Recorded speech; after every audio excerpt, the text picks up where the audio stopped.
بسم اللہ الرحمن الرحیم۔ السلام علیکم ورحمۃ اللہ وبرکاتہ۔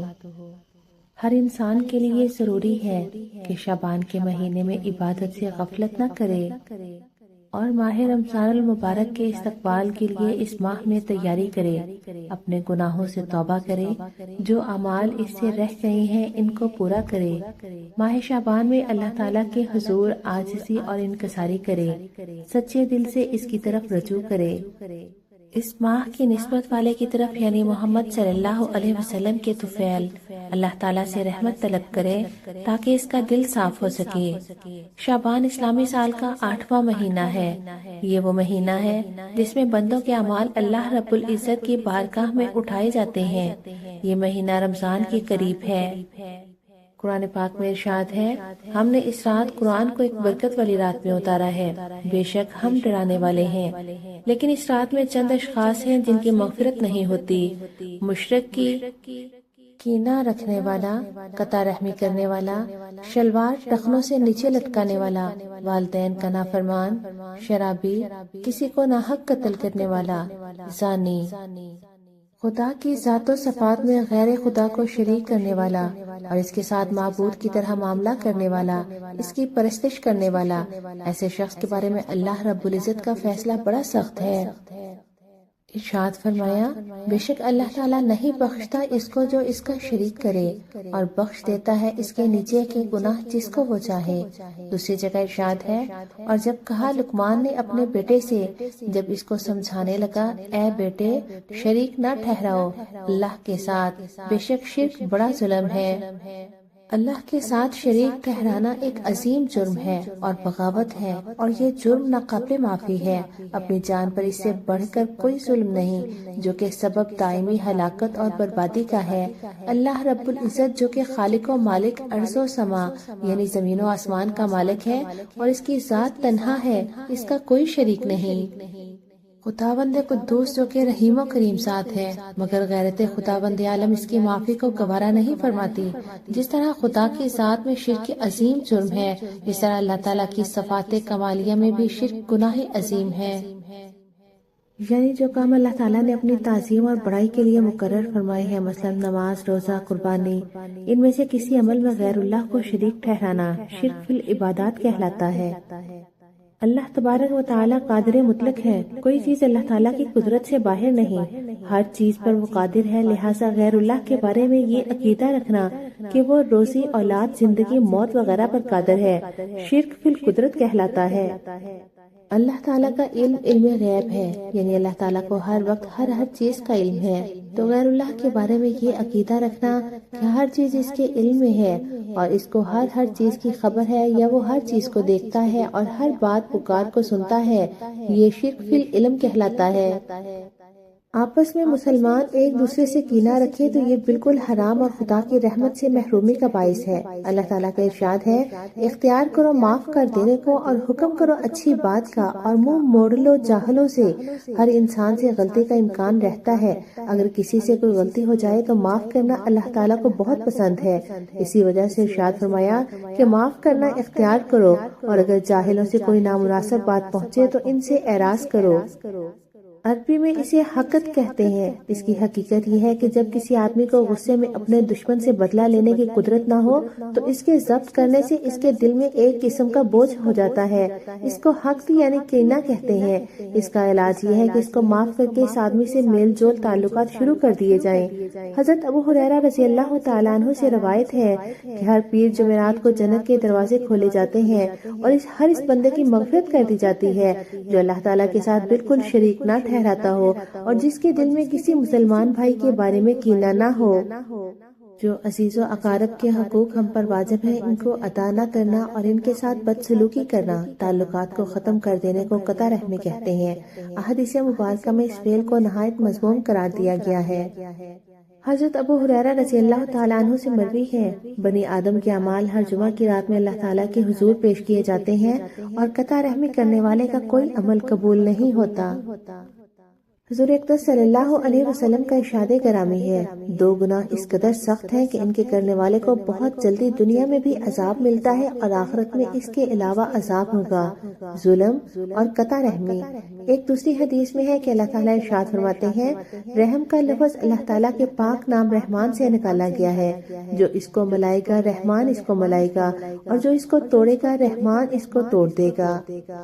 حضرت عبداللہ بن مسعود رضی اللہ تعالی عنہ ایک مرتبہ صبح کی نماز کے بعد ایک مجمع میں تشریف فرما تھے، فرمانے لگے، میں تم لوگوں کو قسم دیتا ہوں اگر اس مجمع میں کوئی شخص قطع رحمی کرنے والا ہو تو چلا جائے، ہم اللہ تعالیٰ سے ایک دعا کرنا چاہتے ہیں کیونکہ آسمان کے دروازے قطع رحمی کرنے والے کے لیے بند ہو جاتے ہیں۔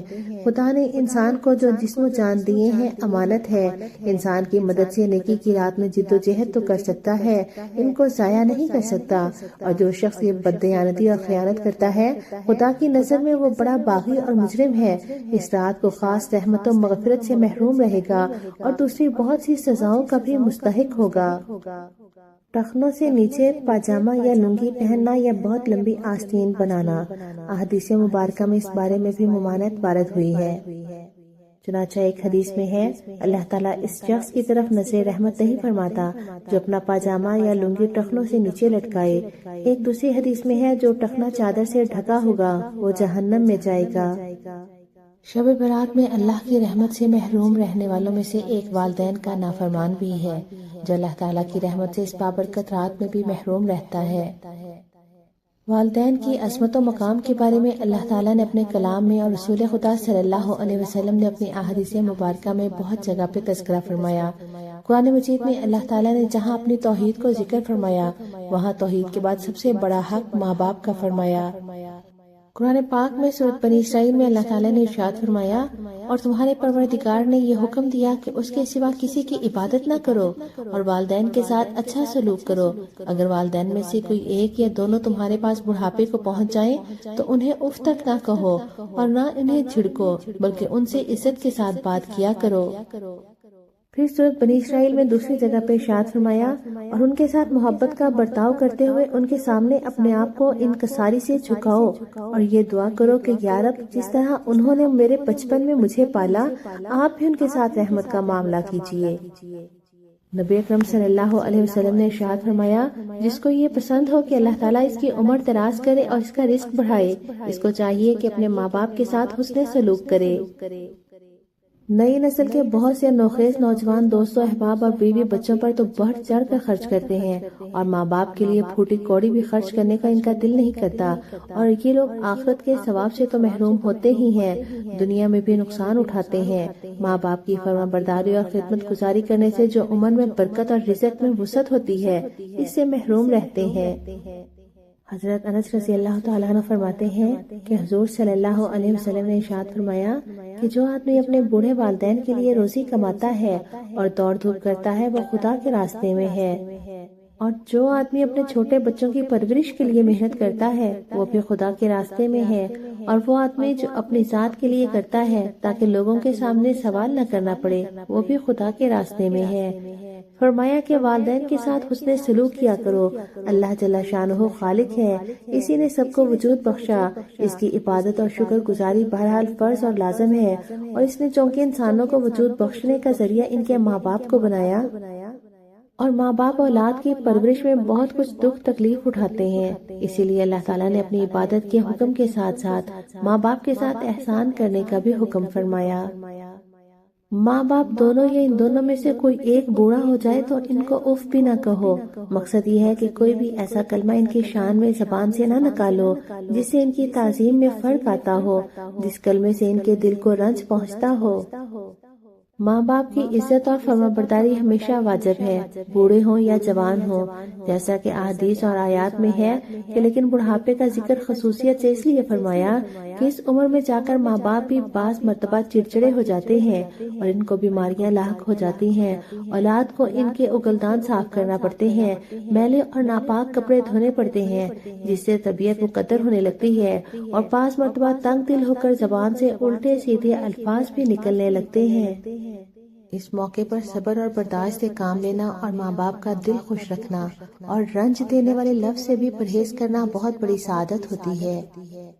حضرت مجاہد نے فرمایا کہ تو جب والدین کے کپڑے گندگی اور پیشاب یا پخانہ وغیرہ صاف کرتا ہے تو اس موقع پر بھی اف نہ کہہ، جیسا کہ وہ بھی اف نہ کہتے تھے جب تیرے بچپن میں تیرے پیشاب یا پخانہ دھوتے تھے۔ اف کہنے کی ممانعت کے بعد یہ بھی فرمایا کہ ان کو مت جھڑکو، جھڑکنا اف کہنے سے بھی زیادہ برا ہے۔ جب اف کہنا منع ہے تو جھڑکنا کیسے درست ہو سکتا ہے؟ اور پھر فرمایا وَقُلْ لَهُمَا قَوْلًا كَرِيمًا، یعنی ماں باپ سے خوب ادب سے بات کرو، اچھی بات کرو، لب و لہجے میں نرمی اور الفاظ میں توقیر اور تکریم کا خیال رکھنا، یہ سب قولاً کریمہ میں داخل ہے۔ ارشاد فرمایا کیا ماں باپ کے سامنے شفقت سے انکساری کے ساتھ جھکے رہنا۔ اس کی تفسیر میں حضرت عروہ رحمۃ اللہ علیہ نے فرمایا کہ تو ان کے سامنے ایسی روش اختیار کر کہ ان کی جو دلی رغبت ہو اس کے پورا ہونے میں تیری وجہ سے فرق نہ آئے۔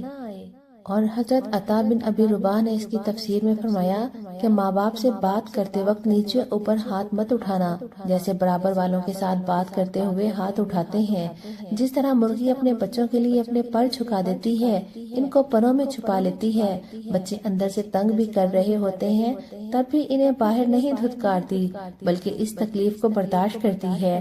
اس طرح سے تم کو اگر والدین سے کوئی اذیت ہو جائے تو برداشت کر لینا، ان کے سامنے بچ جانا، اپنی عزت کو ختم کر دینا۔ ایک نصیحت یہ بھی فرمائی کہ ماں باپ کے لیے دعا کرتے رہنا کہ اے میرے رب ان دونوں پر رحم فرما جیسا کہ انہوں نے مجھے چھوٹے سے کو پالا تھا۔